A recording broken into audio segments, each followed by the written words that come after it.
comedy, pop culture, and everything in between.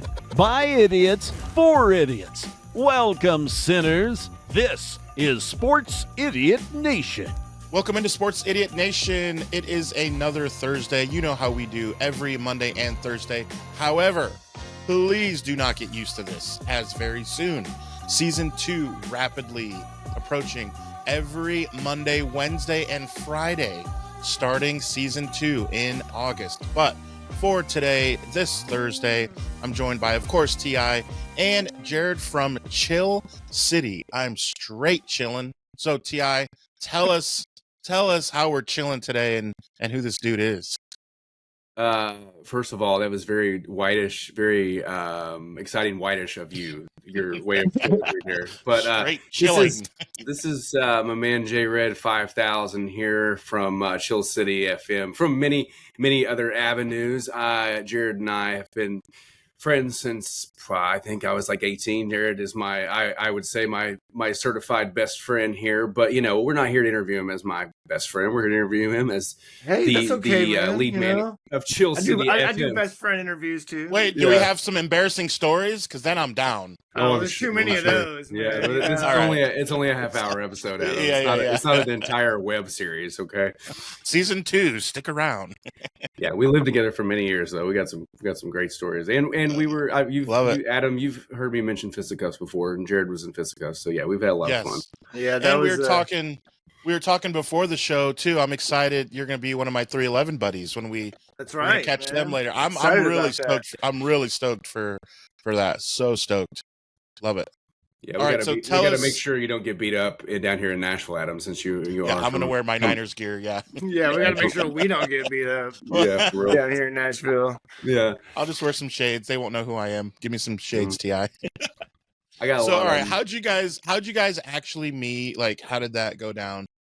We were waiting tables at Ruby Tuesdays. Mm-hmm. Dude. Yeah, man. Ruby Tuesdays. At the mall in Bellevue. In Indiana, we have Emerald Mondays. We don't have Ruby Tuesdays. No. Oh, is that like... I know you just made that up. Yeah. Emerald Mondays. Yeah, that's like... you don't have Margaritaville, but you got Pina Colada Burg, you know? It's like Applebee's, or... Yeah, a little bit. One of those hangs like that. Chillabee's. It's like a combination of Applebee's and Chili's. Chillabee's. But in the mall, too. That's an important element, I feel like. Dude, here's what's funny. I live in a city that if a Chili's or a Ruby Tuesdays goes out, like it leaves, the franchise leaves the city, people like get mad for like 4 years. Like, I can't believe they got rid of Ruby Tuesdays. And they did about 10 years ago. Every once in a while, I still hear about it. Well, that salad bar was phenomenal. They had the $5 burger on Mondays. Like, I still hear I feel like we're kind of seeing the downfall of that kind of restaurant, like that tier of restaurant, like the Applebee's and the Chili's and the O'Charlie's. I think they're kind of they're like the Blockbusters of restaurants, and they're going away. I feel like we used to be a great country. And they're getting like replaced with these like fake ass foodie kind of places with like the industrial like lights and shit like that. Are we allowed to cuss on here? Or? Yeah. Totally. Yeah. Oh, okay. Totally. We're idiots. As long as your students aren't listening, everything is just fine. Yeah, send them the link. I will say it's kind of like the Amazon effect. Everyone is really just kind of looking up to Olive Garden at this point. Olive Garden is like, remember in Demolition Man when Taco Bell won the fast food wars? I think Olive Garden was so won wild. The cups. I think Olive Garden won the chain restaurant wars because they seem to be indestructible. So, well, Red Lobster is on the come up. I'm just saying if you're following that story at all, I don't know. They're owned by the same. I think it's Darden restaurants. Well, a new guy just bought Red Lobster actually, and he's like resurrecting it right now. So, man, all you can eat shrimp. I was trying to appeal to younger crowds. We got Red Lobster on the come up. Cracker Barrel is making a big mistake right now. I'm going to tell you that. Have you seen what they're doing? with like the redecorating and taking like making it modernizing everything and making it all like live, laugh, love in there instead of like the authentic, like, you know, it's crazy what they're doing, and it's a real shame, but they're gonna regret it, trust me. It's like Cracker Barrel, Bed Bath and Beyond, you know. It is terrible. But anyways, you know, I don't want to get too off topic yet. That's what we do here. Welcome in. Welcome. All right. Yeah, welcome. I told you I'm a little bit, you know, a little organized kind of guy, man, you know. And I'll tell you, with like, you know, kind of taking it back to the Chill City thing, with like the video editing, man, you got to lock in with that stuff, dude, you know, and you do have to be like very technical and sort of I don't know, just mathematical about your thinking and the way that when you're editing clips. What is it? So what is Chill City, dude? Like, so you know, and I've tried to really like hone in on like what my niche sort of like content creator wheelhouse is, and there's no like real like hard and fast like terminology for it, but you know, closest I can come is saying that I make these long format and I'm gonna call them music videos because music is a big part of it, but for me I will say that the music is really just an excuse to make the videos, you know. So when I first started, I really wanted to start making these lo-fi videos. I think that's the most accessible term for everybody, you know, is lo-fi. So that's like a whole genre of music, but it also, you know, reflects sort of a visual element too. When you think lo-fi, you think of these like long videos on YouTube that have like the chill music that just goes and goes, and then there's like this cool looking background, and then something in this like lightly animated. There's some sort of animated feature to the background, whether the clouds are moving through the sky or, you know, birds flying or something like that. Anyways, I think you know what I'm talking about. Like my Roku screen when I'm not. Yeah, like a screensaver. Is that it? It's almost like a screensaver kind of thing, you know? Okay. Something that you can just put on that looks like a wallpaper, but it's going to move so you don't get screen burn, you know? Yes, screen burn was real. And so that's basically like layman's terms what it is, you know? My first... when you lean into that content, when you're creating that content, you lean into it, there's a real opportunity to maximize coolness on the music that you choose and how you create the scenes, the images that you create, and all of that, you know. And if you're an artist, I think, and maybe there's a conversation to be had around the AI, because I use AI for a lot of the stuff. But if you're an artist, you'll see it and know that there is a lot of handiwork on my part, you know. And so, but I mean, you are an artist. I've known you, you know, for so many years. You are an artist true and true. You're also a musician. So it's like these are things that you're fully capable of rendering. It's just you have used the tools it's along like work smarter, not harder, right? Yeah, you know, if you know that you can cut out steps A, B, and C and go ahead and start on step, you know, D. Yeah, then you would do that. And for me, I will say, going back to the beginning of why I created the channel, it was really as an excuse. Okay, this AI technology is actually there now. You know what I mean? A lot of it is there now, where it's not creating weird looking like backrooms looking stuff anymore. Like you can actually make like real cool looking stuff. And so let me experiment with that.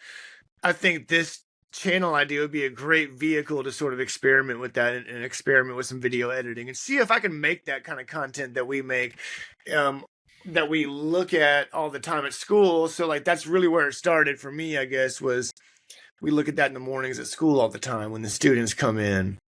We put those videos on just as sort of like, you know, it's been proven, there's been studies and research done that it's like you know, calming for children that have like behavior issues or any variety of like disability, sensory issues and things like that, you know. So anyways, we put it on all the time at school, and you know, I love putting on all different kinds of cool looking backgrounds because the students can sort of sit there and visually explore the scene too, you know. And I guess, you know, one day I was like, man, I think I can make these, you know. I think I'm gonna try, you know. I bet if I made, and I have some teachers assistants that work in the room with me that I'm close with, you know. And I was telling one of them, like, man, I could just make one video a week, you know, and post it, and you know, I've got enough time on the nights and weekends to cook one thing up a week, you know. So, and that's just how it all started. I made my first video, wasn't that great. It was like some medieval fantasy kind of scene, you know, and it was cool, you know, but you got to start somewhere, right? You know, you never what was better, that That one or Medieval Times, the restaurant? What do you think ends up being better? Like in 100 years, what will they say? Dude, take me to Medieval Times, man. You know. But speaking of your videos, the most recent video, if have clocked it most recently, it's at what you got like I think it's at like 20,000 or 18 something or something now, you know. Yeah. So and I guess that's the other kind of caveat there. I started the channel in 2 days. I started the channel as you know, kind of like that lo-fi, chill, calming music thing, and then I started making those kind of retro 80s nostalgia videos, kind of just for myself, you know, thinking like that's not really going to be the thing. That's really just for me, and the lo-fi stuff is what everyone's really looking for, and that's what's going to really like. But it turned out to be the opposite. Nobody really cares about the lo-fi stuff, but they love the 80s. And I think it's because I really shine through in those videos because I just love that, you know, era of time so much that like my obsession with it really shines through when I make the content and all that, you know. But that's been what's really stricken a chord with folks out there, you know, and it's been really interesting to experience.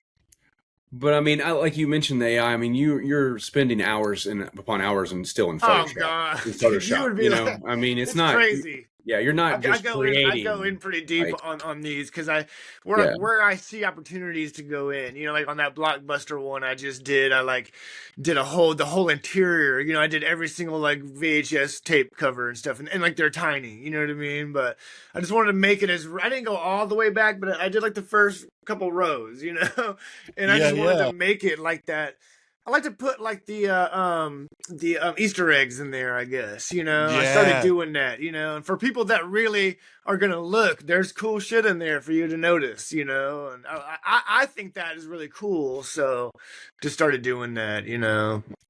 Hey, and I want to remind you guys, the links to see these for yourselves are in the description. So be sure to click on that. Be sure to also follow us on social media, wherever you get your social media. It was not that long ago that we skyrocketed on Facebook, just the most random thing. So be sure to follow us on Facebook and wherever you get your social media. So Jared, tell me a funny story that T.I. may be embarrassed.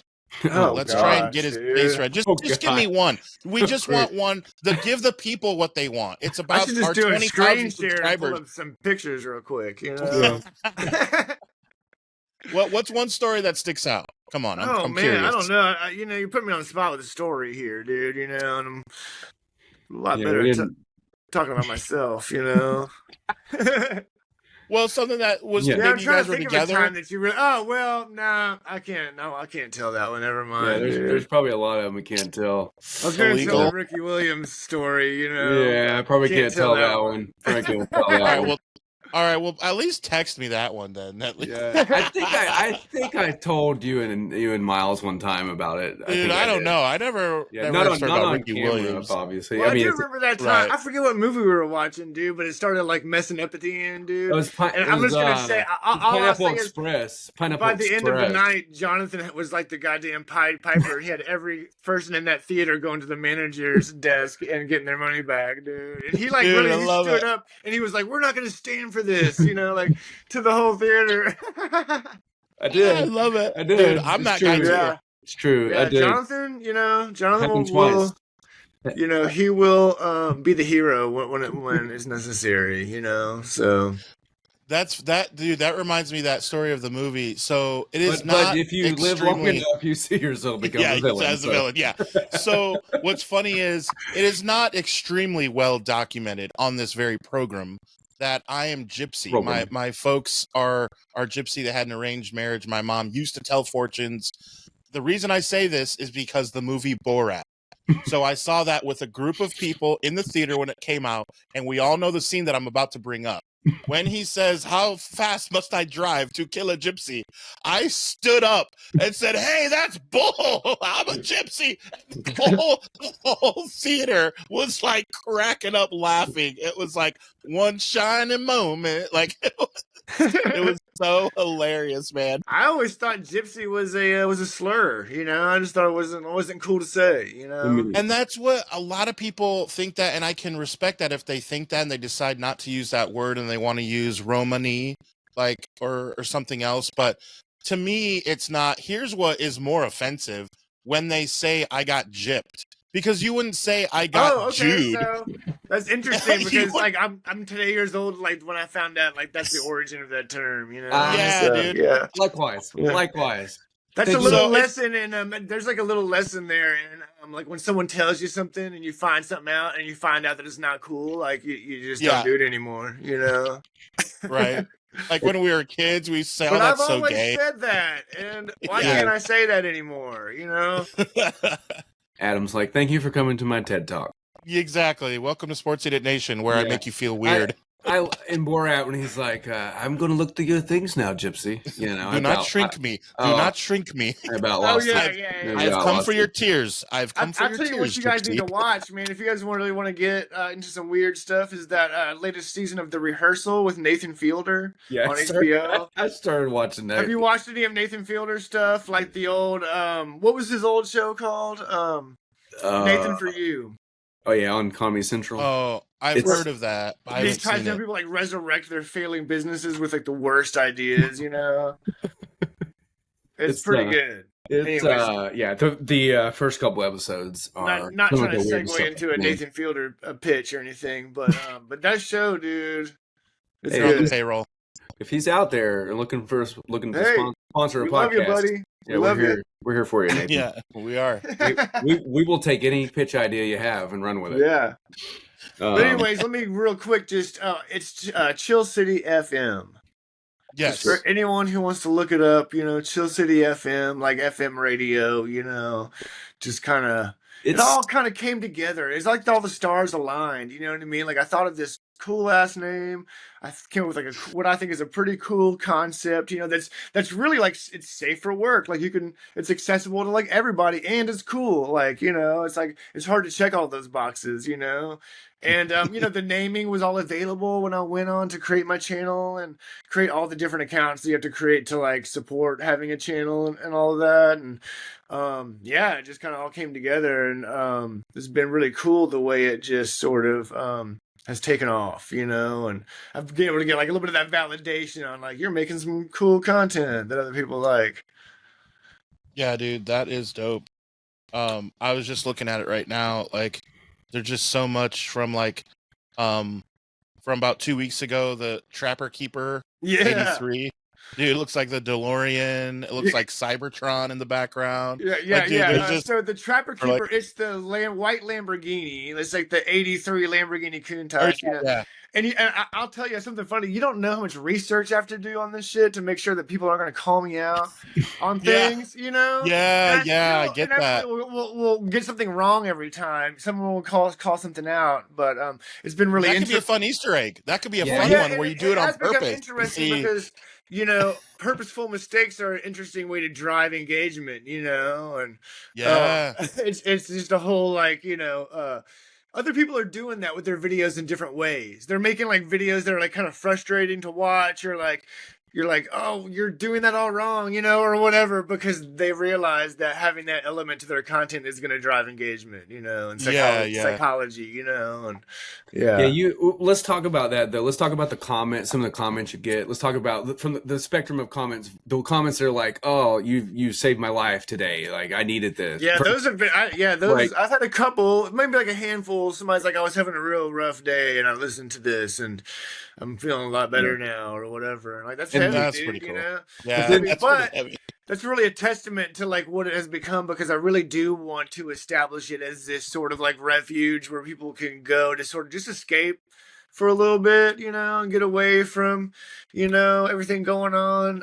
I think it's generationally, every generation has felt like they don't like, or they're scared or like fearful of like what the world is turning into, and they are always very that kind of drives and fuels their nostalgia, you know. And I think a lot of folks feel like that today too, you know, and so it drives people wanting to come there for a variety of reasons and express a range of thoughts and feelings in the comments section, you know. And I'm there for it unless it gets straight negative, and then I'll delete those comments just because I do want to preserve it as like a positive space, you know what I mean? And so I don't mind people having different opinions, but I will limit that at anything that I feel like has a negative sort of vibe to it, you know. And yeah.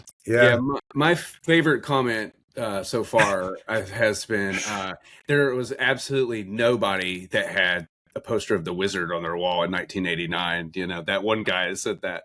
I mean, that was the year the movie came out. So really, that was probably the most likely time for anyone to have that poster on their wall. But right. Yeah, and it's like he took time out of his day to say that. Yeah, it's that's like, fine, dude. You know, that guy's got something going on, dude. You know? Yeah, dude. Or the guy was like, we saw that guy in the. If you've seen the new Superman movie, then you've seen this guy. You know, we all three of us on this call have seen the new Superman, so it's safe to talk about it. And I did get I've got an update. Every one of our 20,000 subscribers have also seen it. They all messaged us over the last couple of weeks, so we can talk freely. I mean, that's awesome. Good. We won't get canceled or. It was good. I enjoyed it. But that's cool. And like, here's the thing: it's just a movie, you know. So it's like, you know, it's just a movie, man. Yeah, you can go on with your life if you didn't like it, you know. Sure. You're allowed to like a movie that's maybe not even that cool, you know. Right? You are. That's all right. That's why I like Nacho Libre. You know, it's not that good. You and I watched Soul Plane twice in one day. No, that is unacceptable. I will admit. We did it. We watched it twice in one day. And back when you were renting movies, you know, you were watching them as many times as you could, you know. And like the thing was, like, you watched a movie and then your friend came over and you're like, "Have you seen? Oh, you haven't seen this? Oh, well, we're gonna watch it again." You know. Yeah. It doesn't even matter if it's a good movie or not, you know. Right. Napoleon Dynamite or just whatever. Yeah, I watched that movie Monster Squad today. You guys remember that one? 1985. Yeah, that's good. That's actually good. It's pretty good. It's pretty good. It's like a Stranger Things type thing. I like it. It's good. I'm kind of obsessed with just watching the old 80s movies. Speaking of Stranger Things and in general, just nostalgia and you being an artist, you know, like tell folks behind me, it's kind of hard to tell, but the lighting. But there's a Goonies artwork back here that Jared did, and I've got Chill City back here playing on the TV right now. But he has got a plethora of styles of artwork. I've known him back in the day when we first met, being a graffiti artist, and he just does all kind of cool artwork versus like stencils to fine art to just all kinds of different styles. Like I said, he's got murals across town. He's done a lot of artwork. If there's making beats, you know. Yeah, I'm like kind of like a jack of all trades, master of none, right? That's right. Like moderately good at a lot of things, like not really good at anything. He's kind of deal. Fantastic shape, works out every day, you know. I may have made that last part up, but you know. You're right. You know, it's funny because I got on the scale the other day and I was like a little bit disappointed, man. I was like, dude, you got to work out a little bit, man. You know, come on, man. Be a man. You know, be a man. I think you're doing just fine. Be a man. You know? But no, so I know you used to have that awesome mural out in front of 12 South. I don't know if it's still there. I haven't been over there in a while. It is still there, yeah. I mean, I think like it's been like 11 years now. I think, you know, which is really awesome. It's huge. Animals. It's animal heads dressed in suits. I don't know what the style would be, but you know. It's but at one point when Pokemon Go was a big thing, I know that mural became a Pokemon gym trainer location or something. However the game worked, because it was such a hot spot, and people in Nashville love their murals, and people do these like mural tours all the time where they're going and taking their like selfies. That's been happening for a long time, you know, but still doing that. And that's really popular like in that 12 South area of Nashville where it's just very touristy and sort of like that's just where all the big hat boot girls go, you know, and take their selfies. Big hat boot girl. I think that might be one of your next Chill City mixes. Big hat boot girl 94.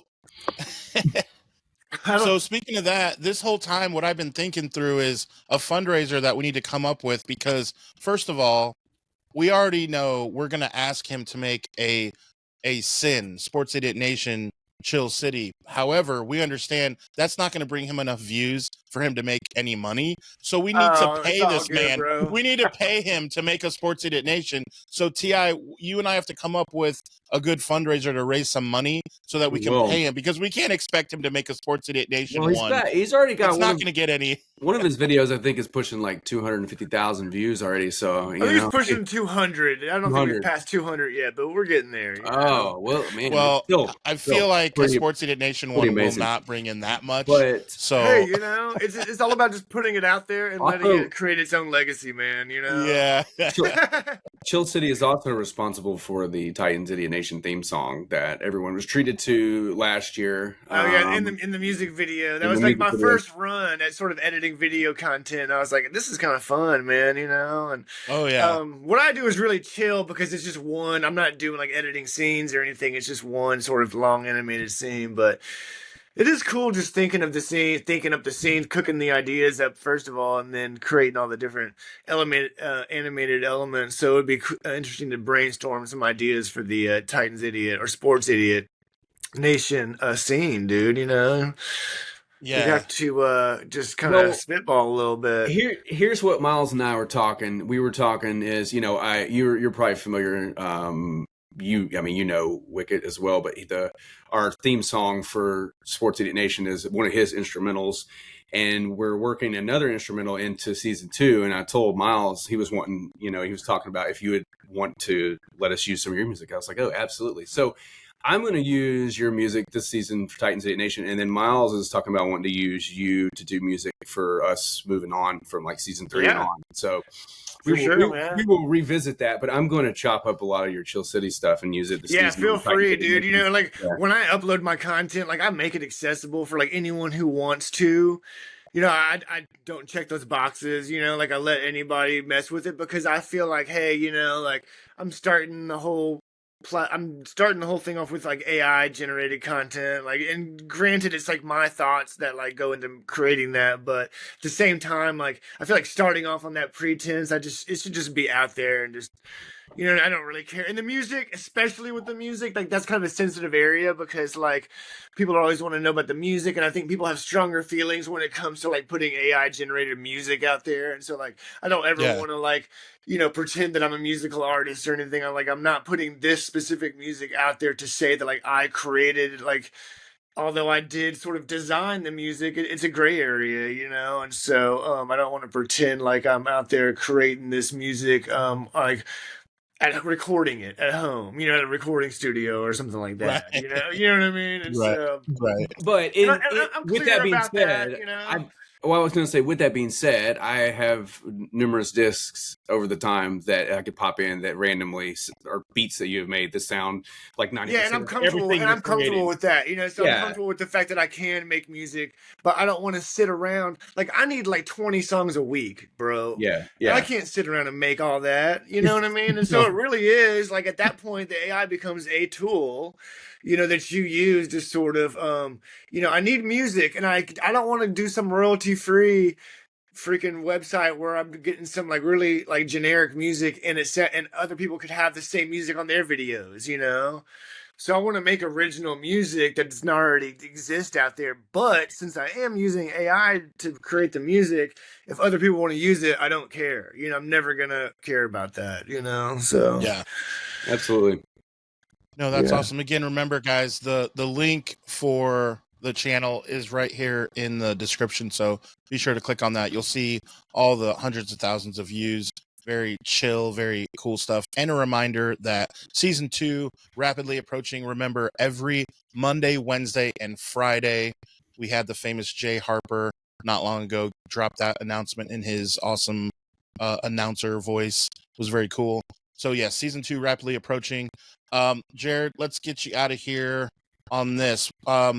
Is there a fun project that you are working on or thinking of scheming up that you can share with us? Oh, like just to do with my channel or just like in general? Yeah. Well, let's go both. Let's go.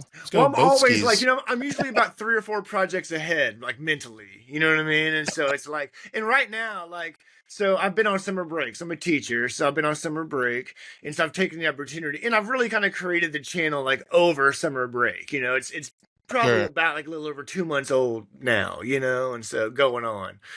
But anyways, what I've done over that break is taking the opportunity to sort of like, I'm like 3 videos ahead, 3 or 4, where I've got them all uploaded, ready to go. I'm just kind of waiting to pull the trigger on them, kind of a thing. And then I've got about 3 or 4 ideas like in the chamber, ready to go. But dude, I'm working on this '90s scene right now, and it's been on my mind for like a month or so, or a couple months, and I've been working on it. And the real tough part about it is like I can visually. I crushed it, you know what I mean? But like the '90s music, like I'm like, what am I doing for that? Because the '80s music is like a no-brainer. Like that's a bet, I got that. But for the '90s, and I'm like, look, here's the thing, dude. It's not that cool. And so we're just doing the '80s music again. I'm sorry, but like we're just doing that, because that's what sounds the best. And that's what that, you know what I mean? I'm thinking like, what do you think when you think of like the '90s music? I tried so many things. I tried doing like New Jack Swing, like some like, so you know what I mean? I tried doing like some like more like rock, like grunge music. I tried doing like tried doing like some old like hip hop kind of sounding stuff, like, and nothing just sounded like authentic and cool the way that I'm able to get that '80s music to sound on there. And that's another kind of a thing too, is like, I dare you to try to make some music that, on there, like that's as cool as what I'm making. And if you do, I want to hear it, because it's probably really, really sick.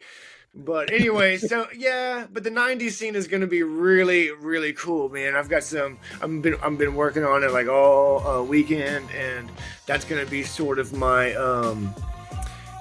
crown jewel right now until I'm able to top that. I'm always trying to just like raise the bar, and top like my previous creations. So stay tuned for that. It's going to be called Midnight Society. So I'm pretty pumped about that. There's a Are You Afraid of the Dark, kind of Nickelodeon like '90s reference there. I really try to play up on those things. I'm very nostalgic and like kind of sentimental for those sorts of things, and I got to think other folks out there are too, and they're gonna it's gonna mean as much to them as it means to me to make something like that. So stay tuned. Absolutely. Yeah, man. Thanks, man. I just want to say thanks for the opportunity to get on here and chit chat about that. Appreciate you guys. Very nice to meet you. Looking forward to going to that concert, man. Yeah, dude. Yeah, guys. 311. I'm so stoked to be in Nashville and hang out with you guys. And we'll have you back on for season 2, which again is rapidly approaching, guys. Every Monday, Wednesday, and Friday, starting in August. So just a few days away. We are ready for that. Be sure to check us out wherever you get your social media. And this means we will see you Monday. Okay, all you sinners, follow Sports Idiot Nation on TikTok, X, and Instagram. Like us on Facebook. And remember, the most fun way to watch us is on YouTube every Monday and Thursday. Be sure to hit the notification bell so you can be updated when new content drops. Remember, the podcast can also be found on the usual suspects of Apple Podcasts and Spotify. Always remember, don't be an idiot. Sinner.